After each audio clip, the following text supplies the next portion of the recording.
Bonjour et bienvenue dans ce nouvel épisode. Aujourd'hui, nous allons parler d'un mythe bien connu, celui de l'Eldorado. Cette fameuse cité construite tout en or. Alors, on va être bien clair. Les cités construites tout en or, il y en a là-dedans.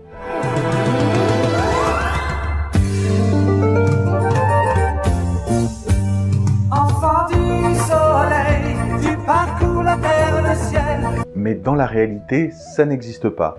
L'or étant un métal mou, le sud de l'Amérique étant plutôt une partie continentale chaude, ça ne ferait pas bon ménage avec la stabilité d'un bâtiment.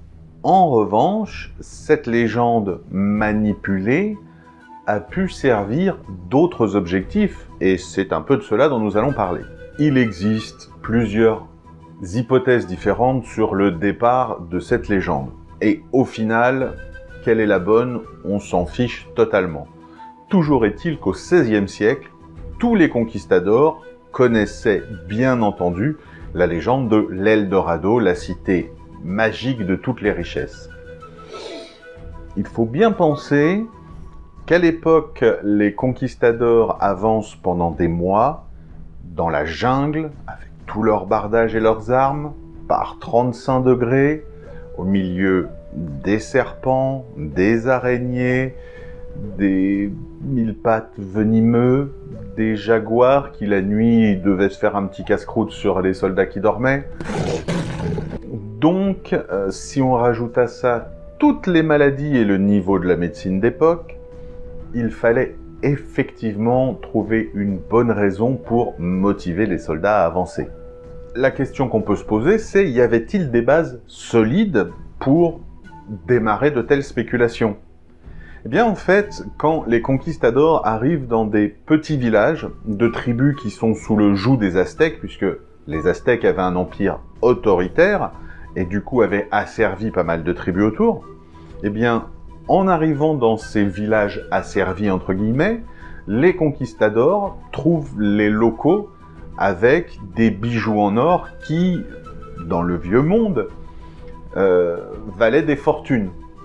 Mais ce qu'ils n'ont pas pris en compte, c'est que l'or en Amérique du Sud à l'époque et l'or en Europe n'a pas du tout le même prix.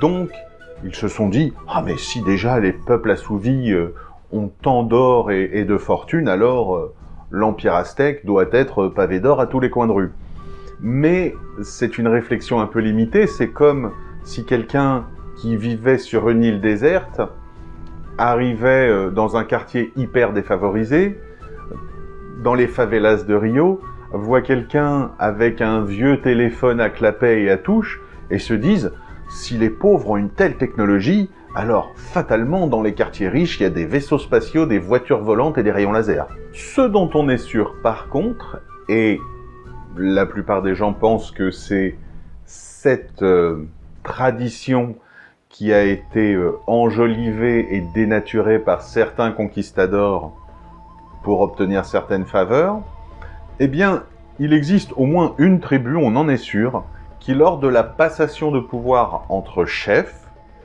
avait un rituel qui consistait à enduire leur nouveau chef d'huile et ensuite à le recouvrir de paillettes d'or. Du coup, on aurait dit qu'il était complètement en or. Et les locaux l'appelaient le doré dans la langue quechouane de l'époque, que les Espagnols ont traduit par El Dorado. Autre chose intéressante, régulièrement, toutes ces tribus, aztèques compris, allaient sur des sites sacrés et donnaient des offrandes à leurs dieux. Et souvent, ces offrandes étaient des bijoux, étaient de la vaisselle, étaient beaucoup de choses précieuses et donc beaucoup de choses en or. Du coup, lorsque les conquistadors sont tombés sur ces fameux endroits, encore une fois, certains étaient des lacs, il a suffi de descendre dans le lac, de plonger, de ramasser ce qu'il y avait au fond.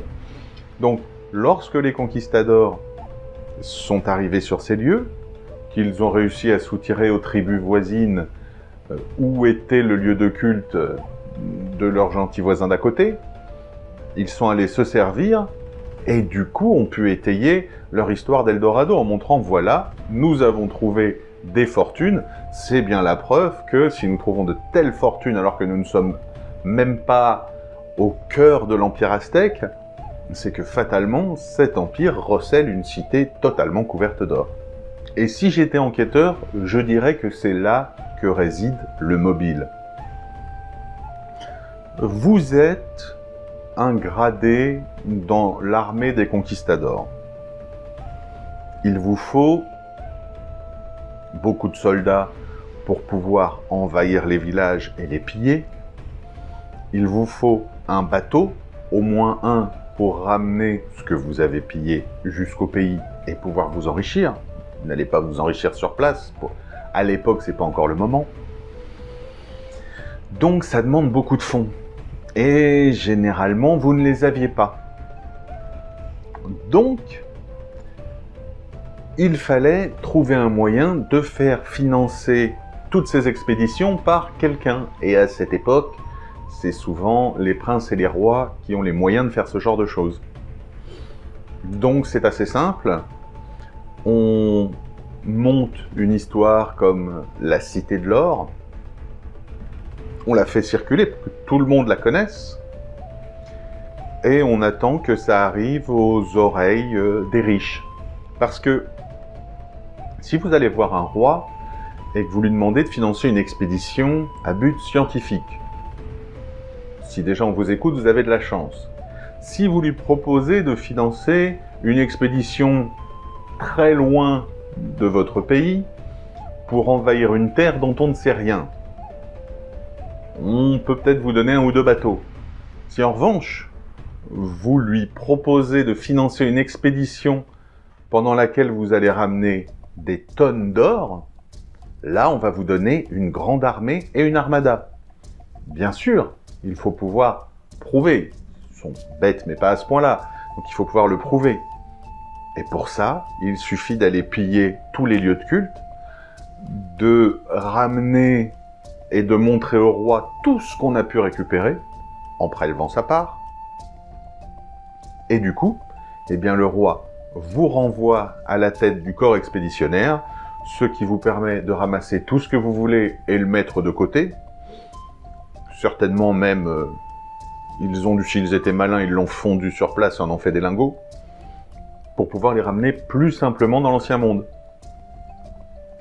Donc, effectivement, cette histoire d'Eldorado avait un but très simple, c'était de flouer et de mentir aux gens qui pouvaient sponsoriser ces expéditions, afin que ceux qui y participent puissent s'enrichir. Donc c'est les dirigeants de ces expéditions qui ont créé de toutes pièces le mensonge de l'Eldorado pour leur propre profit. Donc je suis désolé, vous pouvez mettre les Rangers et le sac à dos au placard, il n'y a plus rien à découvrir en Amérique du Sud, enfin, en tout cas, plus grand chose, les grands sites ont déjà été découverts, ils sont protégés, ils sont au patrimoine de l'UNESCO, donc ça n'est pas là-bas que vous pourrez faire fortune. J'espère que cet épisode vous a plu.